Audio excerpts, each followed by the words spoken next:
25, 40, run, William, run!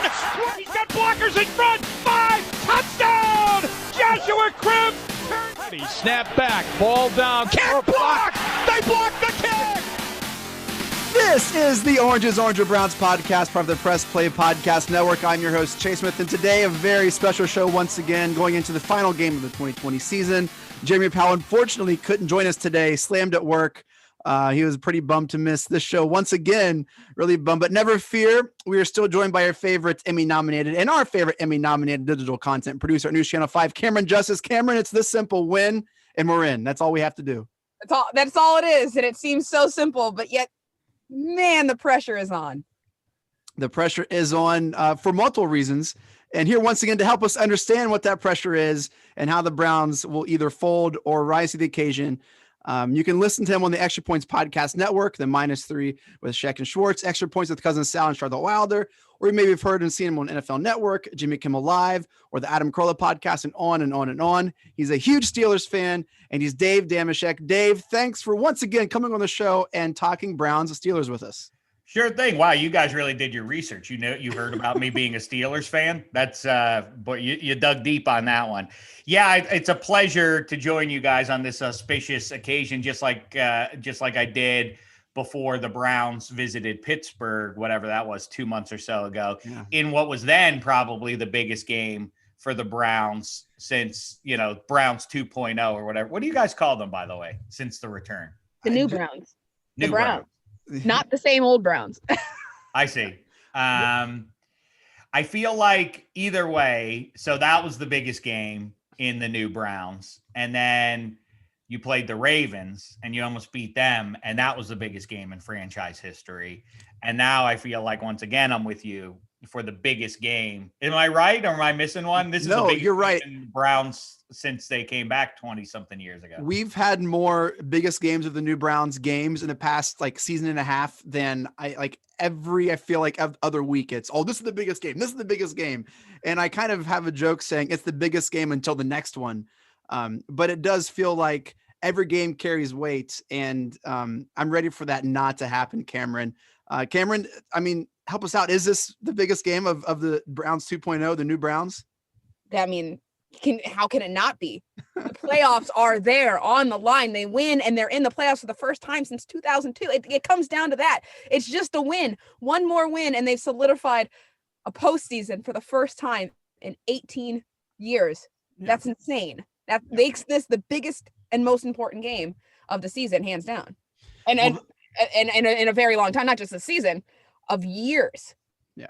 Well, let's jump right in with our preview. Camryn, give us the keys to the game if you want to come away with a victory against the Steelers at home, Week 17, and a playoff berth, maybe against these very same Steelers. We're not sure, but that is a possibility. Camryn, here's what we'll do. You'll give us a key maybe, and then Dave will be able to give a rebuttal.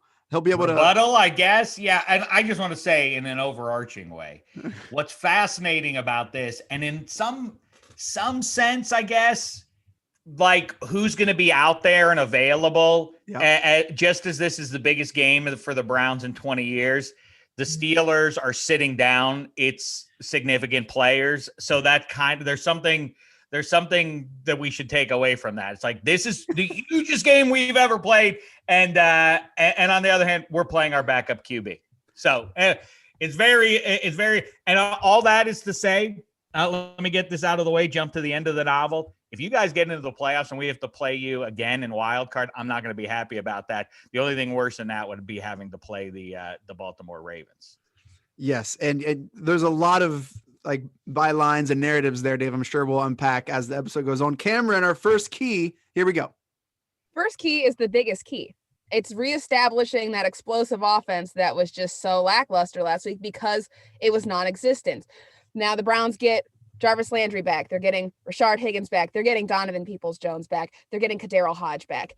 You've got your 4 receivers who were out last week, and the Browns offense looked flat, and rightfully so. They had no receivers. You get them back.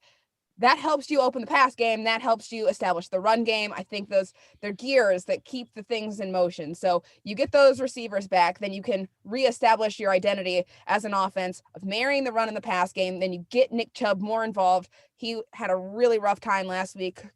Kareem Hunt had a rough time last week. So now with these key pieces, the Browns have no excuse of not being able to establish themselves, especially now that we know the Steelers are not going to be playing all of their starters because this game doesn't mean as much to them. There is no excuse anymore. This has to be established. The offense has to be explosive. So that's the first key to the game. It's just getting back to where they were prior to the game against the Jets. With your wide receivers back in action, you can reestablish yourself as that offense that can do both. Camryn, I agree 100%. But Dave, as she's reading off that list of receivers who are back, do any of those scare you at all? Well, I mean, Jarvis Landry, at a position predicated around speed, mostly in the 21st century, is awesome. I mean, he just, I guess he's ironically dropped some passes, but man, in the tough catch department, I guess he's up there with like Larry Fitzgerald for craziest catches by a pro football wide receiver. But yeah, I mean, to me, the much more significant detail is the offensive line. And Nick Chubb is great as he is, but he also serves as another reminder based on the performance against the Jets that the offensive line, if you give me a choice, you can have a high-end offensive line or a high-end running back. I'll take the O-line. So if they have all their pieces back, the Browns, and ready to roll, no Cam Hayward in there, that's advantage Browns. And, Watt is out as well, right? TJ Watt sitting. Watt's going to sit this one too. And he is more significant than I think some people might consider in the run game as well. But yeah, I mean, I think that Baker Mayfield, like most human beings, even the ones that are starting quarterbacks in pro football, the vast majority of them, save maybe 3 or 4 human beings, need to be kept clean. And if you can keep them clean and you can establish a little bit of a running game to buy him an extra beat with the ball to make a decision downfield, he's a completely different guy. I mean, he's the up and down of Baker Mayfield's 2020 and go back to 2019 is representative of, I think, of most quarterbacks. That, on a given Sunday where he's not getting heated up by the other team's pass rush, he thrives. He can dominate. But if you do get to him a little bit, he becomes very, very mortal. So I would expect that it's going to be the latter against a front seven that doesn't include 2 of the best pieces that the Steelers have. Yep, Camryn, and we should have our O-line back, right? Is that kind of where this is trending? Heck yeah, Wyatt Teller is practicing. Kevin Stefanski said today that he looked good. Nick Harris is out. So there's that. Kendall Lamb is also out. That's just depth. Like practice. Yeah, that's just depth. But I mean, depth is very important to our offensive line, obviously. So yeah, you hate to see any of that. But the big key is Wyatt Teller is looking like he's going to be ready to go. So that is a big game changer for the Browns. Good. Camryn, second key, what you got? Second key is the defense, and particularly getting pressure and exploiting the fact that the Browns are going up against Mason Rudolph. They're going up against a backup quarterback, and they beat him last time. Literally. Poor choice of words on my end. But Literally. Yes, okay, we're gonna forget. We're gonna breeze through that one. I loved it. I thought it was a great touch.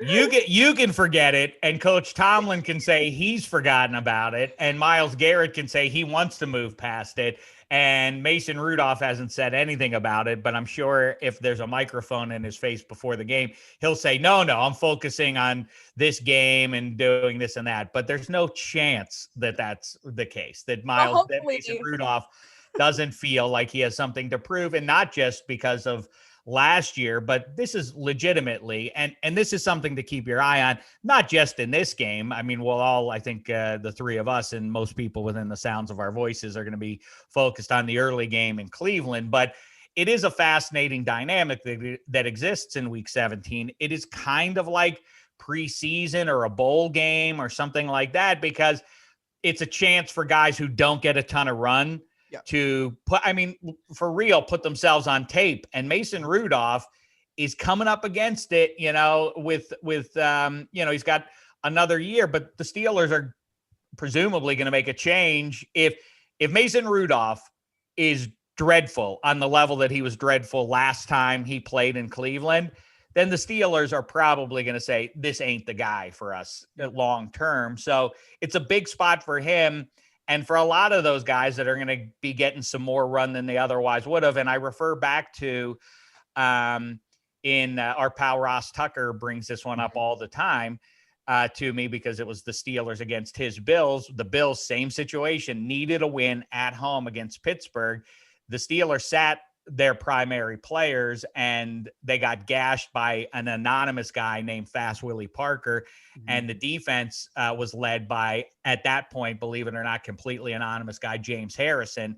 Those two guys dominated and they became stars immediately after that. So this X factor of like, we got their backups. Well, we don't know the quality of those guys, including me necessarily, if you give them a ton of snaps in a pro football game that matters. Right. These guys are playing for their career. This is their livelihood. This is how they are going to support themselves and the people in their lives. And they have this, whether it's a second chance or a first chance, they're going to ball out. They're going to fly around and try to make an impression. Camryn, it looks like you have something you want to share. Yeah, and that's why this is a key. It's not a guarantee. It's never a guarantee when you go up against a backup quarterback or a backup any position that they're not going to play their hearts out. And it's a very good point. He is playing for his career. So that's why it's a key. You have to exploit the fact, you have to take advantage of the fact, knowing that he is their backup quarterback, knowing that he doesn't have the same reps as Ben Roethlisberger has, to be able to get in there, because you as a starter on the Browns should have the upper hand going up against a backup quarterback who doesn't necessarily have those same reps. And you have the tape from last year. You know how he plays. Now they're going to change some things, obviously, but there's plenty of tape on that. So they have plenty of time to prepare and get ready. So there is no excuse there. They need to exploit that. And I do like that you said Mason Rudolph, if he had a mic before the game to talk about it. Now, I hope that he has a mic the entire game. Let's keep it mic'd up for the full thing this time. So there is no question about anything. Yeah. I had to get that in there if I was going to make. I don't want to be a conspiracy theorist, but it's awfully fishy that the league those mics weren't working down the field when that happened. Awfully fishy. Wild. The thing I would say, by the way, I'll just inject this one. Sorry to get in into your bit here, Camryn, with the three keys, but I really do think this is a massive one for the weight of all things Cleveland football. Obviously, as a sports town, LeBron and the Tribe to some degree got that monkey off your back as a sports town. But with the Browns specifically, there is the weight of the last 20 years, the Bernie Kosar era and beyond. Obviously, I'm not telling anybody anything you guys don't know, but you guys when you played that Ravens game and you almost won, it was as though that was the validation that I felt like coming out of that game. The Browns themselves and the fan base was kind of puffing their chests out about like, see, we're validated. We can hang with anybody kind of dynamic. And it was understood that, well, the Browns are obviously going to the playoffs now. It was above 90% certain that you were going to go to the playoffs. Well, now you've lost to the Jets. And now you have to beat the Steelers backups. And if it were Roethlisberger, it would feel like, oh, this one's going to be rugged. Instead, it has a vibe of, we must win this game. And that's pressure. I always talk about the curse of supposed to. When you have the extra weight of being supposed to win, when you're a heavy favorite at home, that feels comfy until you get into an uncomfy spot in the game of like, oh my God, we got to win this one, right? We have the weight. We were supposed to go to the playoffs. Baker Mayfield is carrying all of that right now as we speak. And certainly when he wakes up on Sunday morning and when he runs out there, it's understood. You must take us. You must burn away the last quarter century at least and make all things right over the course of the next 60 minutes against the backups of the arch rival. That's a lot of pressure on him. And the Steelers don't generally have as much pressure on them going into this one. I really it doesn't, and people will hit me up and say, well, Tom Brady, well, that's a dumb theory because Tom Brady doesn't struggle. Well, right. The pressure doesn't get to some people. We don't know yet what it's going to do to Baker Mayfield. But this assumption about 2 weeks or so ago of like, hey, the Browns are going to the postseason. What a great story. Kevin Stefanski fixed it all. Finally, we found our guy and our QB is great and we're going to be a tough out. And all of a sudden now you lose to the Jets and now like, we better win. It's white knuckle time for Cleveland. I'm sure you guys are feeling that. And when we talked in week 6, we agreed that at that point of the season in that game, the Steelers had more to lose than the Browns. That if the Browns beat the Steelers, it would have been worse for the Steelers than the Browns to lose. Well, now the tables have turned, and now the Browns have way more to lose to the Steelers this week than if the Steelers. Dave, if you guys lose this game on Sunday, it's well, hey, we rested. You guys literally don't need this game for anything. Precisely. If you lose, the Browns have way more to lose. All of a sudden, it's an off season of we lost 2 straight back-to-back weeks against the Jets and a rested second string Steelers team. Why couldn't Baker close? Like all of these questions. So this is, I mean, it's not an important game for both teams, but like this game is going to define Baker's career. And if this game happened last year, I would be really, really worried, but I've been so encouraged by the steps Baker's taken this year and how Stefanski and company have helped him succeed and grow, put him in positions to do well. And that's the only thing that's given me confidence going into this game is that Stefanski so far seems to be the Baker whisperer, and he stepped up against Tennessee, he stepped up against Baltimore. Hopefully hopefully what we've seen so far this season hasn't been an apparition, and he finishes the season and we're in the playoffs.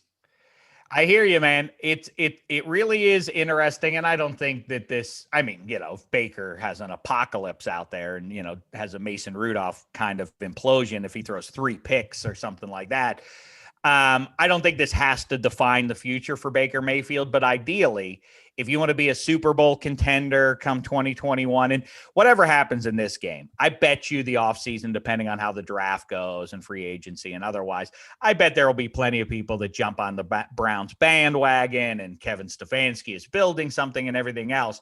But ideally, obviously, you want to get this stink off you now, not next year. You don't want to have to wait through another offseason with the questions of, because those, I can't say it enough. We on one hand, on social media, we treat, I think it kind of lines up. We treat football players, professional athletes on some level, people who've never interacted, like as though they're 2-dimensional figures, that they're movie stars rather than actual human beings with 3-dimensional emotions and everything.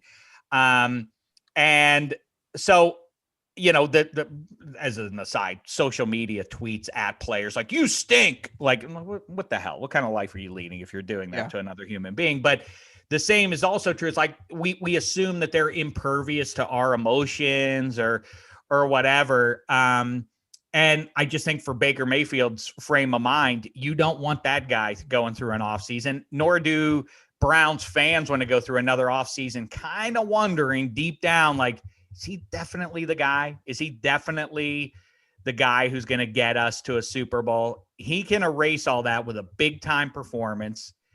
And, then you get into January. It's funny with the Browns. I think they have a lot of pressure on them. But I also think that they have the chance to make some hay if they can just get into it. Because you have what I always say. You're good at the line of scrimmage. You can get after the QB, Garrett by himself. If you can get healthy on the back end, you have some playmakers back there. Those are the keys to advancing in the playoffs in defense. You don't have to dominate and keep the other team to 10 points or whatever, but you do need some playmakers there, and specifically ones that can force the QB to get rid of the ball a split second earlier than he wants to. You guys are built to do that. The big thing is you got to get over it. It does set up beautifully, thanks to the football gods, that you have to vanquish the bully, 100 miles or so away from you. Yep. Camryn, before the third key, really quick, yes or no, is Baker playing for an extension on Sunday? I think so. I think he's already proved it, but I think this would be like, this is it. This is the solidifying factor that there is no question he can do this thing. All right, Camryn, third key. What you got? Well, we already touched on it. The third key, Dave. Thank you. You've already outlined it all. It's really just not folding to this to the pressure or the lack of pressure from not having Steelers starters. Just because there's a Mason Rudolph instead of a Ben Roethlisberger, just because Cam Hayward's out and TJ Watt is out, don't let that impact the way you play or prepare. And with that being said, another part of that key is to fully prepare as much as you can in any scenario, because that's what we saw happen with the Browns last week. There's not, that fault does not fall on them. There was no way to prepare for that. You found out 24 hours before the game that you lost your 4 receivers and a linebacker, and you were losing another linebacker. And it crumbled apart within a matter of hours. Yeah. So now you've seen that happen. We saw the results of that. That wasn't great. That was actually the worst thing I've ever seen. It was very painful to watch that game on Sunday, but now you had that experience. There's not much you can do specifically to prepare, but you can mentally prepare for any scenario that might come. And you're seeing this now. The two more players tested positive this morning for COVID. You don't know how that's going to result. You don't know close contacts. You don't know who's going to be out. So you have to mentally prepare to pretty much be annihilated and depleted of your entire starter base. You have to go into that because now you have the time to mentally prepare. And the sooner you find out the next couple of days, you can then make a game plan for it. But I mean, the league has been very clear that they are not going to cancel or delay or postpone this game due to competitive concerns. If there's an active outbreak in the Browns facility, which they don't believe that there is, then this game will go on as scheduled with whoever can play. The Browns know that, and they have to prepare as best as they can to go against the Steelers backups, but also have to prepare to have backups of their own just in case, somebody big or another group goes out, God forbid. But you have to keep that in your mind, because no matter what, this game is a must-win game. And as much as you can understand COVID impacting, a player and saying like, that's the reason they lost, that's all good and well. Last week was a little bit better because there was still, a chance. But if you lose this game, that excuse goes out the window, because that's it. That's the season. We're recording this on a, sorry, Dave, go ahead. Well, yeah, it's New Year's Eve, and the state of Ohio has a big one on Friday as well. I'd like to see your guys beat the team that wears orange on Friday. Who is? Forgive me, I can't summon who it is. Who's the backup if Baker sat down for any reason? Case Keenum. Oh, it's Case. That's right. Well, that's how you could do a lot worse than that in a big spot if you had to throw him in. So Camryn, I love that point, and we touched on it briefly. This, I feel like, point is all about Kevin Stefanski, and Dave, I want to ask you, do you feel like you're going to be facing off against Kevin Stefanski for the Browns for the next 5, 7, 10 years?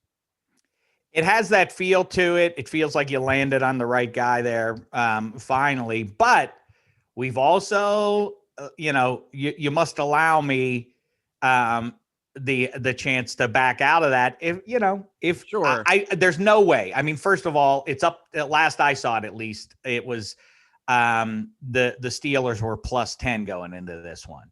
Yes. Obviously the bookmakers who know what they're talking about expect the Browns to not just win this game, but to win it decisively. Obviously a double-digit victory is a big win in pro football. So, it barring if you can, not like they're going to get rid of Stefanski after a year or anything like that, but if he can get into the playoffs, that buys you, if you kind of think about it in terms of like, I'm trying to think of a halfway decent example here. If you get to a Super Bowl or you make a deep playoff run unexpectedly, it buys you an extra year or 3, I guess, depending on the organization. Mm-hmm. as I always say, like from the player level, if Colin Kaepernick completes that touchdown pass against the Ravens, the last play of the game in the Super Bowl, whatever that is, 7-ish years or so ago, there's no way he's out. There's no way he's out of the league when he goes out of the league. You know, when you get certain chips in your favor, it's harder to remove. It's like I say, another good one, Matt Ryan. They kick a field goal in that spot against the Patriots and vanquish them. We understand, and there's not any pushback. Matt Ryan's a Hall of Famer. We all would agree on that. If he had beaten the Patriots and been the Super Bowl MVP to punctuate his MVP season, we would look at his numbers and we say, but now it's like, Matt Ryan, they can't win with that guy. I forgot he won the MVP. these things, like, you're like, oh, well, Stefanski's done a good job. I get it, but these things have a way of heading off in certain directions. And if Stefanski loses to the undermanned Steelers here, like it's a strike against him. He's obviously back in 2021 and everything else, but he'll feel tenured if you guys whip the Steelers as you're supposed to, make some hay in the playoffs potentially. Then it's like, well, Stefanski's our guy and Baker's our guy, and we are stable as a franchise. And, you know, consistency by itself is overstated, as the Jets prove, as the Browns are. Being consistent by itself isn't necessarily a good thing. Yeah. Being consistently good is what you want to be. But that stability in pro football, obviously, Chuck Noll to Bill Cowher to Mike Tomlin is a great example of that. That's what the Browns want to be. This is the spot for them to establish that's what we're going to be. Now, we're going to be nice and stable. We take care of business when we have big spots to take care of business. We don't blow those spots. We're going to leave that for the Jets and the Lions and the Vikings and the Bills. We're a new Browns organization. It must start now, or you remain the gum on the Steelers' shoe. Yeah, and I appreciate the response. It might seem like an absurd question asking about a coach 5-7 years, but hey, we're a podcast and we're experts in hyperbole, man. So I appreciate the indulgence there. Appreciate the indulgence. Hey, we're going to take a quick break and come back with our game predictions. Hello, Brooks here with the Books with Brooks monthly book club podcast. We read one book a month and then we talk about it. Books like Stephen King's The Shining or Where the Crawdads Sing by Delia Owens. If you're on the hunt for book recommendations and enjoy sparkling conversation, come read along with us and then listen in. I'm Dennis Maniloff, co-host along with the Roadman Kenny Rhoda of the Next Man Up podcast, part of the Press Play Podcast Network. Roadman and I do a deep dive into Browns, Indians, Cavs, Ohio State, and anything else that's on the sports fan's mind.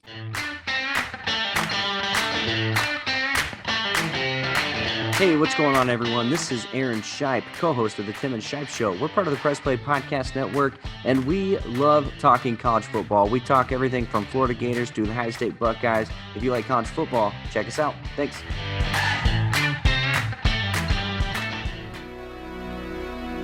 Hey everybody, it's Sam Amico from Cavs on the Break NBA podcast. Be sure to give us a listen for all your Cleveland Cavaliers recaps, analysis, breakdowns, draft talk, free agency. The list goes on and on. Give us a listen, Cavs on the Break NBA podcast. Hey, it's JD from the Hyman Podcast. Using a narrative storytelling approach, the Hyman Podcast was created to start conversations that need to be human. Week by week, I'll break down walls and barriers and make people wildly uncomfortable, all the while giving a voice to the voiceless and the marginalized. Consider this your personal invitation to be part of that conversation. All right, we're back. Game predictions. Here we go. We've been waiting for. Dave touched on the line before we went to the jump. The line has now moved to Browns -10. I've seen -10.5. Dave, you are our guest. Give us a prediction. I'm not asking for bold predictions. I just want to hear, what do you think is going to happen on Sunday kickoff, 1 p.m.? What are we going to see? My imagination is running wild now, and I really, really, really, forgive me for saying this, I would be amused, not because of you. Not you're delightful people. But the Browns fans as a group got awfully chippy this year over nothing. Like what? I mean, you didn't do like the major step that Browns fans, and it feels like Baker Mayfield and a lot of the guys in the Browns building, have forgotten is you have to do something first before you start talking. I mean, just do something before. Beating the Colts in the middle of the season doesn't count as doing something. Almost beating the Ravens doesn't count as something. You must achieve something before you start talking all the time. So on that level, I think it would be very funny. Forgive me for saying that, if the Steelers actually straight up beat the Browns on Sunday. I do think, I have a hunch. I think I could see this one just being like, the Steelers are gutted in the front seven, and Nick Chubb and Kareem Hunt had their way, and 27 to 13, Browns win it.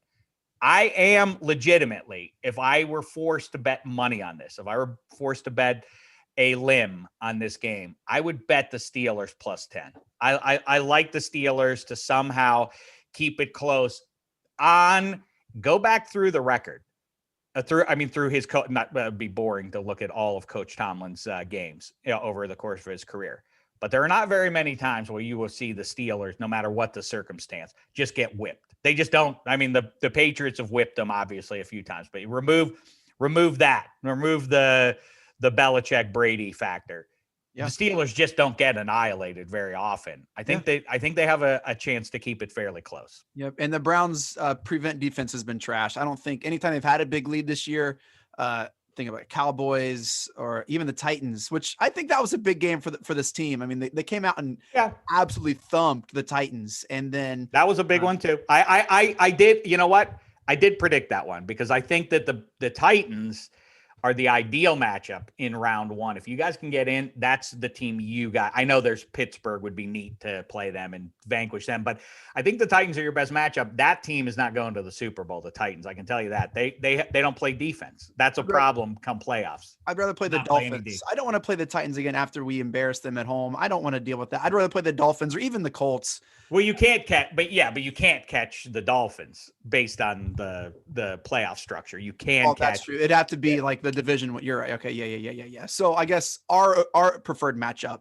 Okay. So Camryn, a prediction for. By the way, here's a bold one. If you guys wind up the 7 seed, I'd be a little scared if I were the Bills. If you wind up against, I don't want. As a Steelers fan, I like the eternal dominance, and I wouldn't want that to be disrupted by the Browns beating Pittsburgh in a playoff game. That would make me feel very sad and make me question my choices in life. But if I think you could really take a run at that Bills team. If Denzel Ward is right, I think you really could give them trouble with Nick Chubb and Kareem Hunt. We beat them last year at home as they were trying to figure stuff out. So the Bills, I'm fine playing the Bills.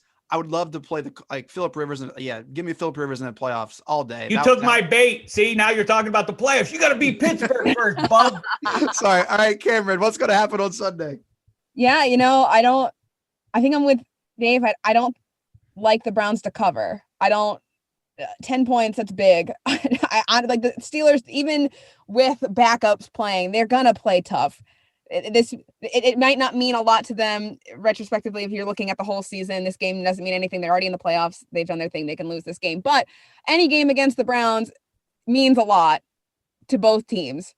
I mean, the rivalry, you can't call it a rivalry because the Browns haven't been great at it. That's right. Thank you. You had to do that. Even though you took a mocking tone, even as you did that, Camryn, you took a mocking tone, which I didn't care for. At least you got if anybody is transcribing this, they'll read that and they'll understand that you got it right. I did it for you, Dave. I did it just for you. Thank you. So, it does mean a lot to the Steelers if you think about it in relation to that, into the rivalry. So I do think it's going to be a pretty close game. I don't think that the Browns cover by 10. It would be great if they did. I just don't see it going that way. I can see them winning by 4, maybe a touchdown. If you're lucky, you keep it that far, but I think it's going to be close. What I'm hoping for is that it does not come down to a game-winning kick. I don't want a field goal. Don't want an extra point. Really don't want that situation. He's been kicking at a high school field, Cody Parkey, for 2 days. He's found a high school field. He's been kicking field goals. So I think he's doing what he can. I don't know what that means. I don't want to break Cody Parkey. I know that he's already got his flaws, but when it comes to down to the wire must win moments for him, he has not been good. And this one would be it. I think that would seal it. I think that would break him. I don't want him to be broken. I'm like looking out for his mental state too. I just don't think that he could handle it. Camryn, I don't think you have much to worry. That's too of a normal way to lose to Pittsburgh and not make the playoffs. That's too normal for the Browns to lose that way. So I don't think you have anything to worry about. Something way more crazy or insane is going to happen for the Browns to lose the final game against the Steelers and not make the guy's name is Cody. Give him a break. He's a grown man named Cody.